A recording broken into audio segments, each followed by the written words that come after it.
1874, the podcast with Dan Bardell and Gregg Evans. Hello and welcome back to the 1874 podcast, your Champions League podcast. I'm your host, Dan Bardell, joined by the Athletic's Gregg Evans to celebrate Villa securing fourth yesterday evening without even playing. Some of the scenes at the Player Awards, I wish I had been there, but I didn't. I was tight and didn't get a ticket. This show is sponsored by NordVPN. We'll hear a little bit more about them later on in the show, and also there's some information about them in the description. Greg, absolutely unbelievable. Aston Villa will be playing Champions League football next season. Since Gregg Evans has moved away from being full-time Aston Villa reporter, you know, these great things just keep happening. I actually just can't get my head around it. Obviously, we've known it's been hard all season, but I think in the back of my mind, I allowed myself to just thinking something's going to go wrong here. There'll be something that happens that means we don't get Champions League football. But they've done it, got over the line thanks to Manchester City beating Spurs last night. What do you make it? Obviously, you've been involved with Villa a long time. You've covered Villa for a long time. Not a Villa fan like me, but first, how do you feel about Villa getting the Champions League? Yeah, look, you know, I've been covering the club since 2014. You know, obviously, Jacob now covers them on a full-time basis and has done the majority of the games this season. But, you know, I've still got lots and lots of connections with Villa. I watch every game. I watch games back that I can't get to. So, you know, very heavily invested in them as a football club, although, you know, not a supporter. But, yeah, it's been a brilliant, you know, almost incredible season for them. Such a shame that they couldn't quite get over the line in the Europa Conference League to get to the final, because I do really think that a trophy, you know, just wouldn't have necessarily been the icing on the cake. I just feel that Villa really deserve a trophy for the season that they've had and the performances under Unai Emery. But look, the most important thing is qualifying for the Champions League. This will help take the club forward. And look, it's the early stages. They've only just qualified. You know, it only happened sort of 10 hours ago as we're recording. But I just don't think enough has been made of it yet. You know, I just can't. It's such an incredible achievement. Of course, we're hearing, you know, locally about how big it is because, you know, there's interest there. But I think nationally and even, you know, globally, this is such a big football story that more people should be talking about it. And look, maybe they will in time. And obviously it's going to be very, very exciting for Aston Villa in the next few months leading up to the Champions League. Still feels mad saying that, doesn't it? Oh, no, Aston Villa in the Champions League. But look, yeah, just to answer your question, first and foremost, a brilliant achievement. And it's still sinking in a little bit. Yeah, I think I've definitely not got it fully sinking in for me. I just don't know how to behave with it. Like, it feels so huge. Probably, I think it's the biggest thing that's happened in my lifetime as a Villa fan. Villa have won a couple of League Cups in my time, but I don't. This just feels like the biggest thing that's ever happened. And I'm 38 years old, and I almost don't know how to deal with success because there hasn't really been any. So I was thinking back last night. I popped on Neil's podcast last night for like 5 minutes, and again, I probably wasn't making much sense. Felt a bit all over the place. But I was thinking back to, I thought we were going to qualify for the Champions League under Martin O'Neill, and yeah, we got very close, probably 2-3 seasons in a row, and didn't get over the line and didn't do it in the end. Doing it now is almost more special because of what the club has been through since then. You know, getting relegated to the Championship, having some miserable seasons in the Premier League, having a miserable season or two in the Championship as well. The club has been through so much, you know, different ownerships since then as well. And just last night when McGinn and Mings were up on stage talking, if you look back at the Player Awards, you know, two players that have been here for a long time now. You know, I put the shirts behind me this morning because, you know, they wake up this morning and they're going to be Champions League footballers who've been on this whole journey with us all. But it almost is more special because, you know, we have been relegated. We have had a season when we got 17 points. You know, John McGinn said we just about stayed up. We were 7 points away from staying up with 3 games left in the COVID season. Like, there's been some unbelievable hard times, and Villa have got themselves out of some tricky spots to now have that all accumulate and come together and qualify for the Champions League. And I'm going to be watching Champions League football at Villa Park next season. I think the way they've done it as a club is really special. Yeah, it's brilliant, and I'm glad you've put those shirts in the background, today, because I think the two of them have been a really big part of the journey, and it's really special to, as any football club, to have longer serving players here who have been through the tougher times and have helped the club, go forward and get through the difficult periods.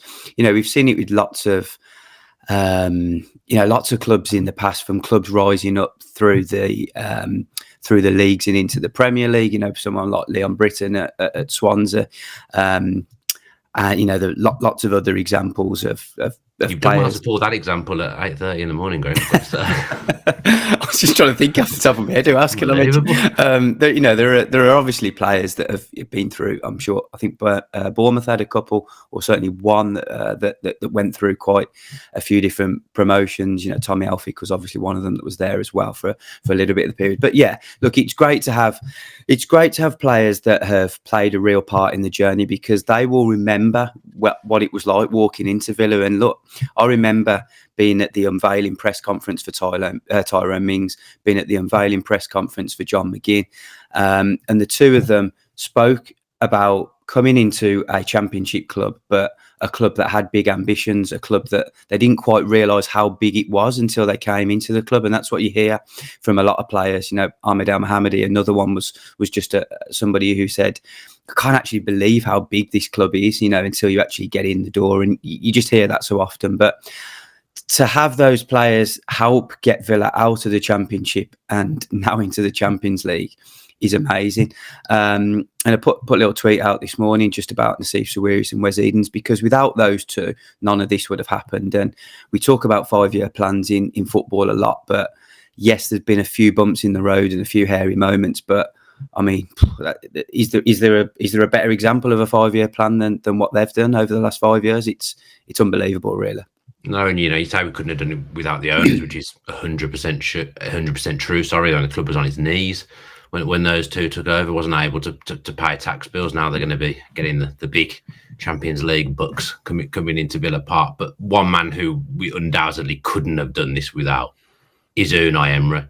I've never, again, in my lifetime, there's never been a manager that's so universally loved. Like, I don't ever hear anyone say anything bad about him. Like when you have a manager on the sideline, you'll hear people shout stuff at the manager from the Holt End or wherever you sit. I'll make a sub, Unai, do this, Unai. That never happened, because everyone just fully trusts him and just knows that he knows what he's doing, and how he has taken Villa from 17th to 4th and qualifying for the Champions League. And just watching him celebrate last night, watching him walk around the pitch, doing his lap with Vidagani at the end of the game on Monday night, and hearing everybody singing his name and clapping him. And even when you listen to him speak last night, he's still talking about, we can do more. And he didn't quite say we're going to try and win the Champions League, but he almost did say that, didn't he? We're in it, so there's a chance of us winning it. This manager is incredible. We are so lucky to have him, and in my lifetime, it's probably the first time Villa have thought really, really big when going after a manager, and it's paid off, because what he has done, it's the best job I've seen done by a manager at Villa, no doubt already. Yeah, there was a quote, wasn't there, from Nassif Sawiris, when he said, was it Wes Edens? I can't remember, one of the two of them. They said the sky's the limit after the playoff final victory, and getting into the Champions League was probably the most extreme Villa ever thought that they could get to at that point. But now they're in the competition, and they've got a manager like Unai Emery. There's absolutely no doubt that he will be trying to win that competition now. As mad as it sounds, But yeah, he took Villarreal out to the semi-finals. Just lost out to Liverpool in the end, but put up a really good show, and has this incredible history in Europe, and just knows how to go really deep into competitions and sometimes win them. So yes, he's going to be among Manchester City and Real Madrid and PSG and Barcelona and Brest and other clubs like that next season. But he's going to be really up for it. And yeah, look, every Villa fan absolutely adores him. You look back to when Steven Gerrard was sacked and some of the other options that Villa were considering, Ruben Amorim, from Sporting Lisbon was a manager that they looked at. Mauricio Pochettino, Thomas Frank was interviewed. Managers that have gone by previously. Frank Lampard was interviewed. You look at all these managers and how lucky and fortunate Villa are to have got Unai Emery. To have really pushed the boat out to get him. To have negotiated hard with Jorge Mendes, who sort of acted as his representative and still does now, and to give him the autonomy to do everything at the club, to have that power, because yes, it was a bit of a risk to give a manager everything, and he got everything. He got all the backroom staff, he got the additional assistants that he wanted. But it just shows that sometimes when you do trust a manager and he's good enough, that it can work. And look, it has at Aston Villa. A brilliant achievement from Emery. I look back to those early weeks and months, and they were crucial, I think, because if the results didn't go the way that they did, players would have quickly turned, I think, and they would have quickly thought, switched off. I just can't deal with this guy. He's just too much. He's too intense. The video sessions are too long. What he's asking us to do is just too much. There's not enough freedom in our play. We're too rigid. There's too much demands on us individually to get the job done.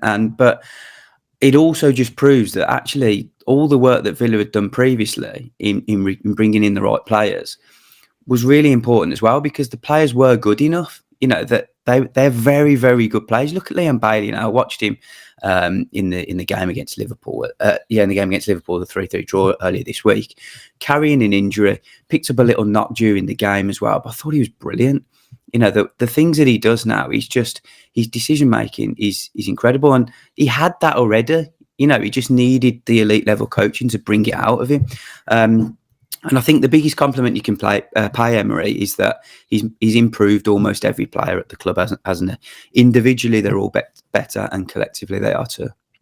I mean, I've been to Champions League games. I've been to a Spurs Champions League game. I've been to a Chelsea Champions League game because I wanted to watch Messi play live. But what's it like? They were good, and I enjoyed them. But I probably sat there thinking, I'd love to do this at Villa one day, but never sure it was really going to happen. What's it going to be like having Champions League football at Villa Park? I think, look, first and foremost, let's focus on the fans and the supporters and what they're going to get and gain from it. Look back to those early games that Newcastle had in the Champions League this year when they had PSG at home. That's the one that really stays in my mind. So many flags, almost every supporter inside St James's Park being really, really up for it. And then they went on and got the result that they needed. Nights like that are going to be repeated at Villa. Obviously, we don't know what the results are going to be like now, but the atmosphere and the build-up and the excitement is going to be very similar, because it's a new level, and there's going to be a new level of opponent, and there's going to be really exciting top-level world-class players coming up against Villa. There's going to be an expectation, I think, there to continue winning, because Villa have shown at home that they're good enough to beat Arsenal and Manchester City, who are two of the best teams in the world anyway. So when the likes of when Italian teams and German teams and French teams and every teams from other countries come to Villa Park, Villa are going to be probably expected to win most of those games. I think what they do need to improve on is the performances on the road, because in the Europa Conference League this year, it was really disappointing, I think, on the road. Okay, the Ajax game was a bit of an insight into what it'd be like playing against a established top level club, albeit a club that have dropped down a little bit in recent years. But they still didn't go and win there, did they? Lost in Lille, lost at Olympiacos, didn't win in Bosnia. I think Villa only won at AZ Alkmaar out of all the away games, didn't they? So Hibs, if you count that. Yeah, so that's an area they're going to have to improve on. I think the Thursday Sunday schedule, which we've discussed on every single podcast since it started, is now gone. So that's a good thing. No, it's not. There's some Champions League games are on a Thursday. Oh, right, excuse me. Changed Okay, it, from what I believe. Right, okay. Well, they've got the new format, haven't they? So they're trying to spread it across 3 days now. I think. How much do you know about the new format? Well, not too much because I didn't know they played on a Thursday. But luckily, I've played a lot of Football Manager, so I'm quite clued up on the new format. So it's 36 teams. 36 teams. They all top get 8 ranked at the end. Top 8. I think play any team. Yeah, you can play 8 different teams, don't you? 4 home, 4 away. Yeah, you're not going to play every team home and away. I think the fact that you get 8 games guaranteed is amazing because, especially for a new club like Aston Villa. 4 at Villa Park. Yeah, new club like Aston Villa getting into the a club like Aston Villa getting into the Champions League on a new occasion is great because they're going to want as many games as possible. For Newcastle, it all turned sour quite quickly, didn't it? It sort of fell away from them, and then they didn't get they didn't even qualify. They're very close. That's what happens in Europe. Quick. It's over quickly. The margins are much finer, and you can see how teams are punished when it doesn't go well. But I think the Champions League this year, I've been really impressed by the games. Not necessarily the level, but I think there's just been so many goals this year. It's been really fun to watch. It's been like that since the away goals has gone. Yeah, it's just been really, really fun to watch, and that's a really good point because I just think, two-legged games. They're just the first legs are just so boring, aren't they? Look at the playoffs this year, for example, in the Championship, 2-0 in the first leg because teams are really scared. You look at Villa going to Ajax, really happy with a 0-0. A 0-0 draw. It's not that exciting, is it? Knockout's different, isn't it? That's why I think it's a good mix because they're going to have 36 teams. The top 8 will go through, and then 9 through to 24, they basically go into a knockout system and play a 2-legged tie to get through. There's none of this people dropping down to the Europa League or anything like that at the end of it, which I think is good for those competitions as well. Because I was never really a massive fan of teams dropping down to try and win a competition that they haven't been in all the way through. I didn't like that. So, Villa can get themselves in that top 24, which you'd say is they've got a good chance. You're guaranteed at least 10 Champions League games then, which is huge for revenue as well and PSR. This is really going to help Villa qualifying for the Champions League. But, we're all going to be sat there and we're going to get at least 4 big games at Villa Park hearing that Champions League music. Yeah. That's the bit that I'm sad. That's the bit that I'm really excited about before the game, the players coming out and hearing that music. I've always loved the Champions League. Like I kind of fell in love with it that year that Manchester United did the treble and beat Bayern Munich. I remember watching a lot of their games on ITV and just fell in love with it as a kid, and I've always watched it ever since. Like listening to that music at Villa Park, but watching Champions League with my dad, I just didn't ever think that was anything that was going to happen when we blew it under O'Neill, and now I'm going to get to do it. It's just going to be absolutely amazing, Greg. Yeah, it's everything that Villa fans of your age and under and a little bit over have dreamed of, because they haven't experienced those big nights. 1983 that Villa were last in the European Cup, so I wasn't even born. Neither was I. So we're talking about a lot of Villa fans that go to games that haven't ever experienced it. So it's going to be a big new thing. Just like it was for Newcastle, although Newcastle had actually experienced it, hadn't they? In 1999, was it? The Spurs scored a hat-trick. Yeah. So it's a big new thing. It's really, really exciting. And you touched on it just then about the importance of having more games in the Champions League. The revenues are going to increase now because there's a bit more money in the Champions League this year. The actual spread, the distribution spread of money to clubs is going to be higher, and Villa are playing in the Champions League instead of the Europa Conference League, so each game is going to be worth more anyway. So you're looking at about 50 to 52 million minimum, just for getting into the Champions League. So that's going to be, that's great. That pays for a Moussa Diaby. That helps Villa with with their profit and sustainability. and the accounts. Look, it's still going to be tight, because if you look at some of the figures from the last accounts, they were quite worrying, weren't they? To be honest, and you look at the percentage of the wages compared to the turnover, and it's really high. And I think it was the fourth highest in the Premier League, and the three others were Everton, Forest, and I can't remember the other team. But all three of them have been penalised with potential point deductions already. So it's something Villa need to be aware of. They know that internally. I've been hearing for 18 months, speaking to people close to the club, that this summer was always going to be the big one with P&S and FFP, whatever you want to call it. So they need to be careful. Call it PNS, because that's not a thing. We'll call it PSR, though. PSR, profit and sustainability. PNS. You're a PNS. Yeah, so look, they've got to be careful of that, but I'm sure they're going to have a plan in place, and we'll see what the next few weeks and months bring. Yeah, we'll pick up this conversation after a little bit more from NordVPN. 1874 is proudly sponsored by NordVPN, so when you can't watch it, we want to help you. NordVPN is a secure and private service which works on pretty much any device, including your laptop, mobile, and television. So if you want to watch some live content, it allows you to appear like you're in another country. And whilst you're connected, no one else can find out what you're doing, including your internet service provider. Beyond this, the service also has threat protection baked in to protect you from intrusive website ads and malware, which is pretty handy for you. As part of NordVPN support performance for free, this also includes Nord's 30-day money-back guarantee. All you've got to do is go to 1874.io/NordVPN and sign up. All the details are also in the description. As always, we're very grateful to anyone that signs up. We know that money is tight, but if you think NordVPN will help you out, it will also help keep the channel running and help us too.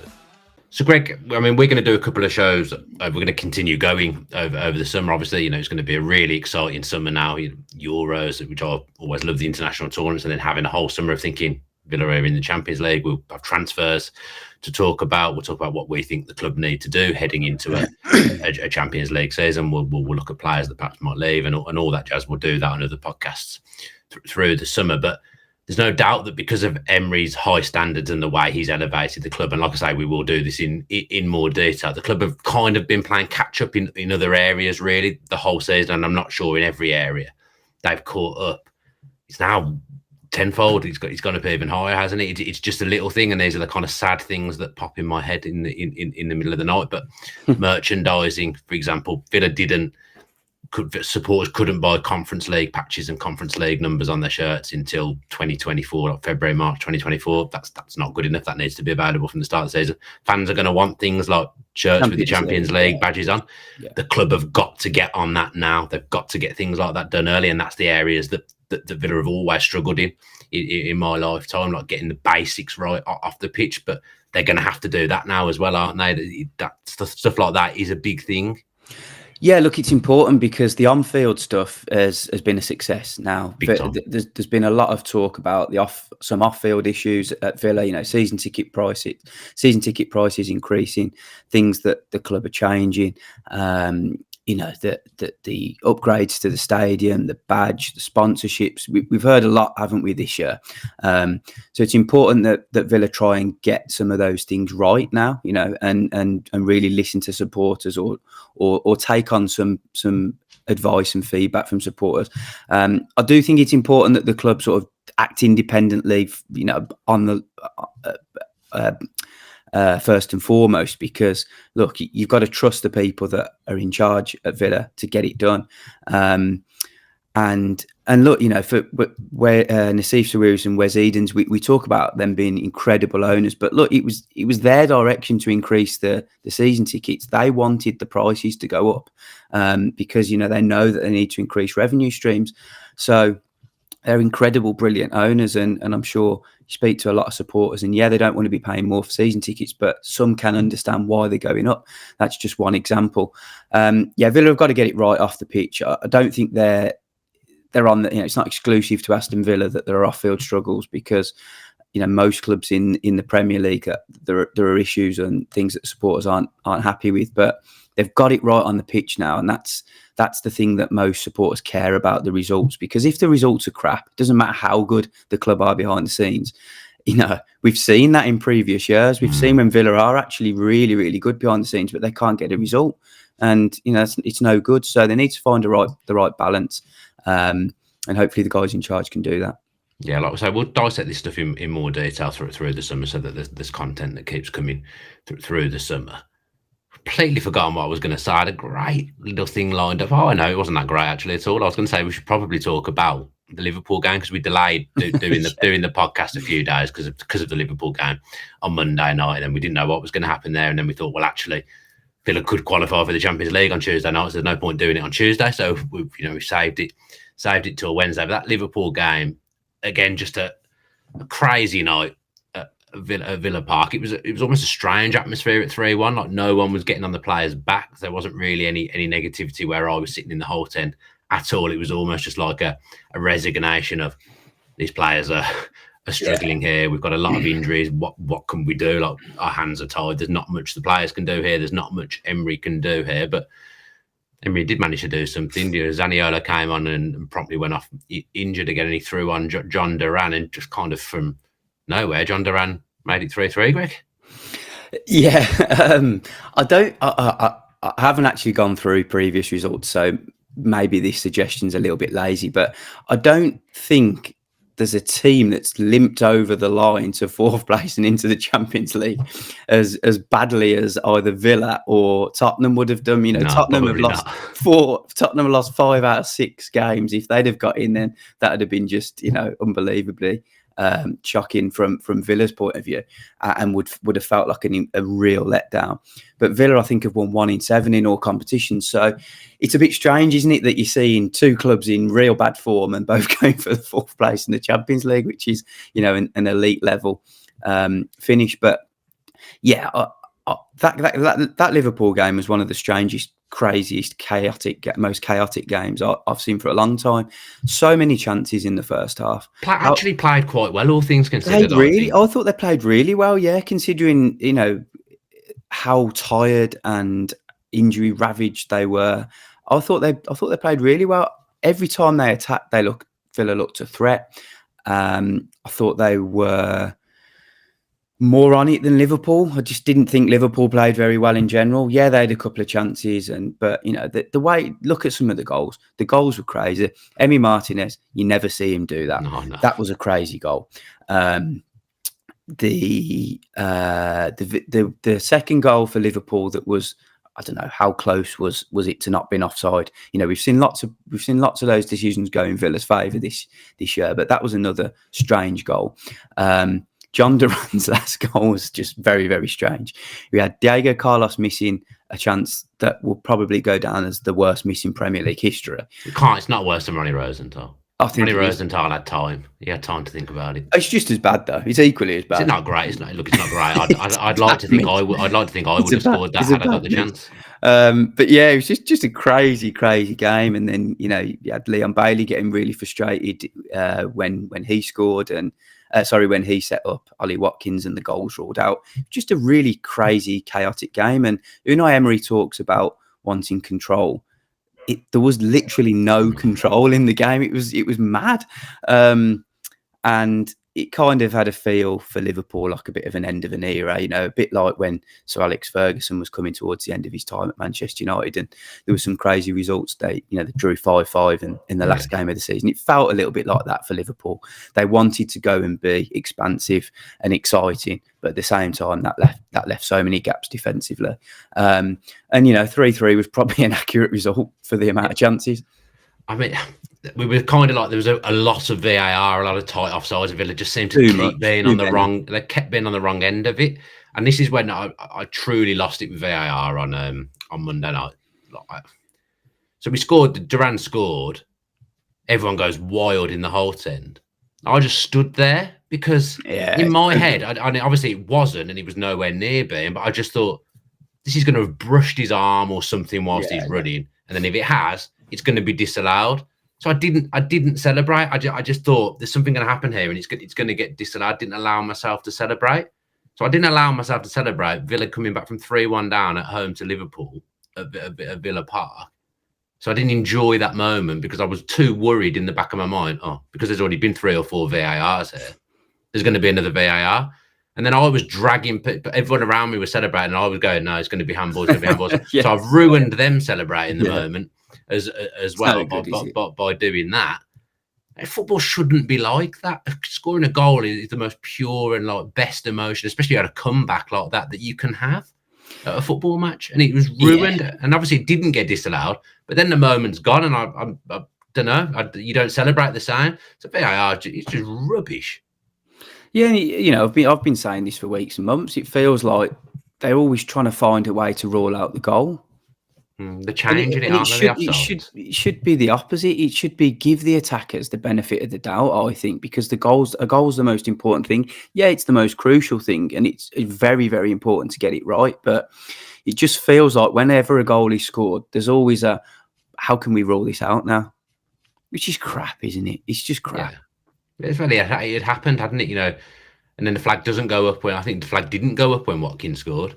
So you think you're okay at that point, then it goes back, and you know it is disallowed. And I think when Nunes scored as well, you know, okay, we don't care so much about, but you know the flag doesn't go up until quite late. But yeah, I mean, next season everything's going automated anyway, which I like, because at least there's a bit of consistency, like across Champions League and the Premier League. I still can't believe I'm talking about Champions League with Villa being in there. There'll be some consistency for the big boys in the Champions League and the Premier League next season, because at least everything will be automated. That was just something from the game that I just thought that is rubbish.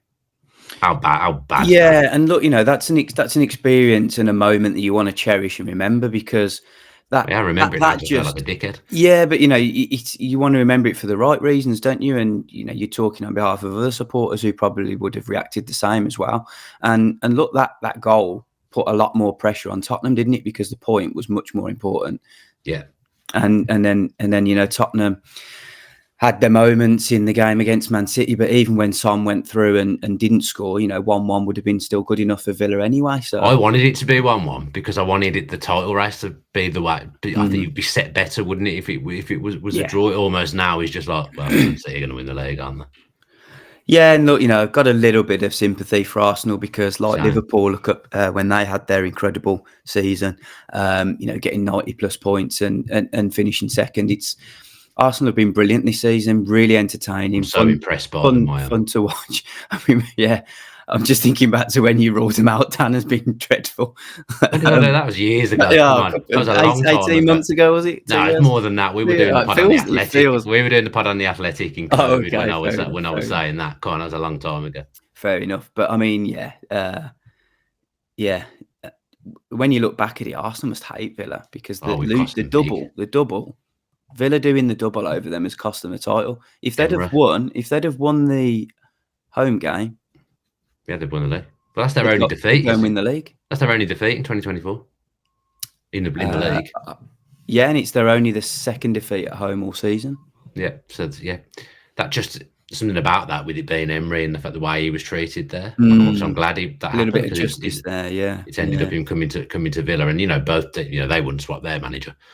And we wouldn't swap our manager, but it's almost poetic, isn't it? Like, it's funny how these things work. I do feel sorry for them because they're a brilliant outfit. They've been my favourite team to watch this season, Arsenal. I think they're absolutely fantastic. But yeah, so close. They're going to get 89 points probably and not win the league. And just City are just an absolute machine. Like, just watching them last night. Yeah, I knew in my head, Man City will win this game. Come on, Dan. Stop being silly. Man City will win this game. I mean, I've been saying there's a lot of people that are really worried and scared and nervous last night. And I understand, a few nerves, but Man City are always going to win that. Okay, you can't predict football games, 100%, but they're always going to win that. And Villa have been in the top four for so long now that supporters should have been a bit more confident that they were going to get the job done. I've been saying it's hard to be. It's hard. It's hard to be like that. I was confident deep down, but I almost didn't want to say it. It's so difficult. Yeah, maybe. I mean, you do experiences that have been hurt and burnt in the past, so that's fair enough. But I think if you look at where Villa are now as well, moving forward, Pep Guardiola's not going anywhere. and neither is Mikel Arteta, and neither will be Manchester City and Arsenal. Them two are going to be very, very strong next season again. But look, Liverpool, there's changes there with Arne Slot coming in. How's that going? How's that going to impact the club? Will they get better? Will they get worse? We just don't know yet. So, but one thing we do know about Villa is they are going to. I'm convinced Villa are going to be stronger next season because they're going to have players back. Not going to have as many injuries. They're going to have a stronger squad. They're going to bring players in, which doesn't always work that you bring players in and they're better, but so far you back Emery to get the right players in because he has done so far. Chelsea are on the rise. They're going to be a little bit better. Manchester United, they've got a long way to go. Newcastle, they've still got a fair bit of recovery, I think. So, Villa should be really excited about next season as well as being in the Champions League. They should be looking at, can we go one better next year?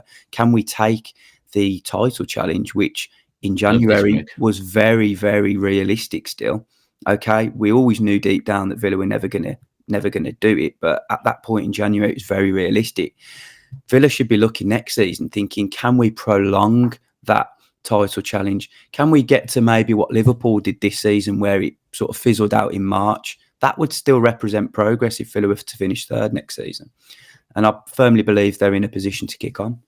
And Villa went from that ended last season really, really well and kind of carried that momentum on into the next season. Obviously, we haven't had as much momentum finishing this season, but I think just mentally qualifying for the Champions League and being the fourth best team in the Premier League, that will give us the same kind of rhythm that we had from the end of season last time. The Newcastle comparisons are going to be there, obviously, because they returned to the Champions League after a long time. They had a similar journey under Eddie Howe, a really good end to a season, and then the next season carrying it on and managing to get to the Champions League as Villa have had this time. I said this on TalkSport the other day. Villa are better set than Newcastle were because they've played in Europe this season, haven't they? So they've had that experience of managing that load. So I actually think Villa are better set than Newcastle were, and they've also got, no disrespect to Eddie Howe, who I think's a great manager, a manager that's just attuned to European football, knows what he's doing. Eddie Howe hadn't done that before, so I do think the comparisons will be made, obviously, but I think Villa are better set than Newcastle were. Yeah, I think so. I think it's really important, Summer. I think Villa the players need to get a real mental break because it's been exhausting for them, both physically and mentally. But I do think they need to somehow switch off from it all and reset.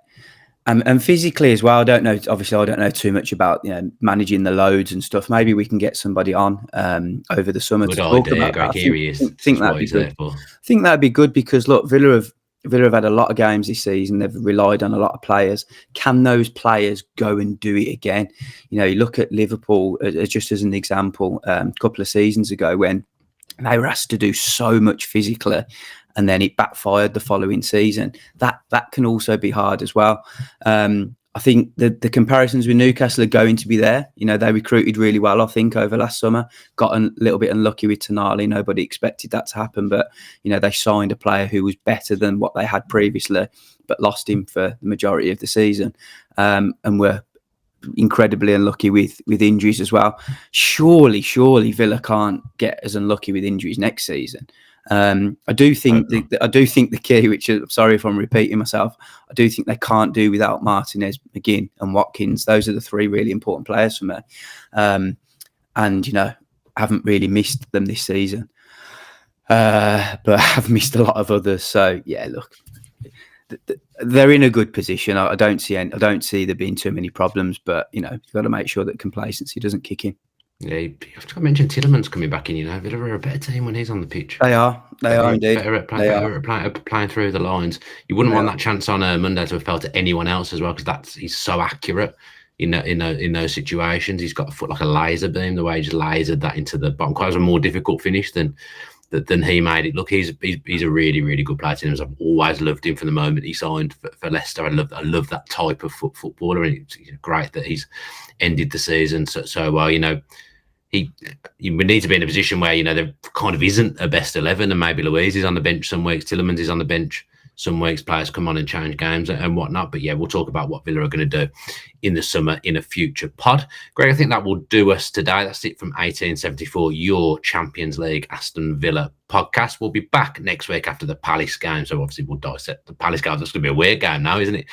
Just absolutely nothing to play for. What do they do? Do you think kids? Is it a good opportunity to bring to play some of the kids, or at least give them some minutes? Because they've been in and around it this year. Is it a good opportunity to say Joe Galshi maybe go and have an appearance? It's a great show. John Duran, does he get a start after scoring 2 goals? You got to protect a few players who've got your Watkins, McGinn. Don't want anything to happen to them, and then they don't go to the Euros. Like, it's not right, is it? We're not going to finish anywhere else. So. No, I don't think so. And somebody like Callum Chambers, who we don't talk about too much, and was told that he could go in January. So got to think of players like that who have been called upon in real times of need for Villa, but know that they're not really wanted. Would it be a nice moment for him to go and get some more minutes and just probably say goodbye to Villa Park as well? Shot window. Yeah. Well, he won't be saying goodbye to Villa Park, Greg, because it's at Selhurst, but I take your point. I know. Good way to end the podcast. I know what you're trying to say. We'll end the season as we started it. Kellyman maybe coming in and get a game. Yeah, perhaps. I mean, maybe off the bench. I just think, Tim Eric Burnham, somebody who's been he didn't even come on the other night, and Chambers did come on in midfield, which I thought was at the time I thought was strange, but Chambers was obviously involved in that second goal, so I don't think Emery, with the the fierce competitor that he is, will want to mix it up too much, because Palace at Selhurst Park are very, very good at the moment.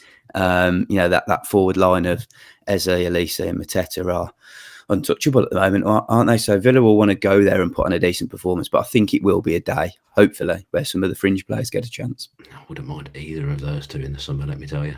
Eze or Elise, geez, two wonderful footballers. I remember Eze playing for QPR against Villa in the Championship, and he absolutely ripped us that day. And I thought, he's a good player, and he's been brilliant ever since.